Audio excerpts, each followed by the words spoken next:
For now, though, hundreds of activists took to New York's Times Square on Sunday in an anti-Saudi protest against the execution of a prominent Shia cleric earlier this month. They were also angered at the detention of another cleric in Nigeria. Protesters called for peace among the different branches of Islam, while condemning what they say is Saudi oppression of the Shias. We spoke to the son of Sheikh Al-Nimr, the cleric executed by Riyadh.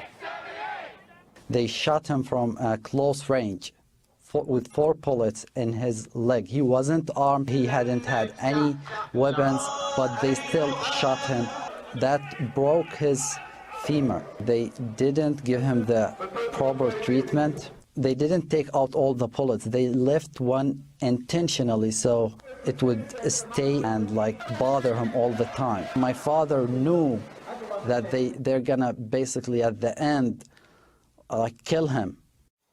Now, Sheikh Al-Nimr was among those 47 people executed in Riyadh on terrorism charges. He was a staunch critic of the Saudi leadership and orchestrated the anti-government protests that erupted in Saudi Arabia in 2011 and in 2012 as well. Now, Sheikh Al-Nimr's execution sparked a very strong reaction in the Shia world, massive protests raging all across the Middle East. Now, one of them ended with the Saudi embassy being set ablaze in Tehran. That saw Riyadh's allies cutting their diplomatic links with Iran. Then later in January, Tehran accused Saudi Arabia of targeting its diplomatic mission in an airstrike. Here's the son of Sheikh Al-Nimr again. He believes Riyadh acts as if it was still in the 20th century. The Saudi government think it's 1980 and there's no internet, there's no international news, but it's not.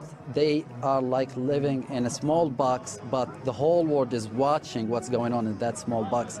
But they are the only one who's not seeing what's going on outside that box. They have the right to prove themselves as a strong government, but not by killing. They can prove themselves by gaining an interest outside the country, by making new allies, by improving their relationships with outside countries, not by killing their people.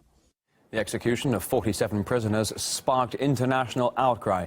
However, the Saudi foreign minister warned countries against intervening in the kingdom's affairs, saying the death penalty is simply a part of Saudi law. However, despite a poor human rights record, Saudi Arabia now heads a key UN human rights panel, something that has caused plenty of anger.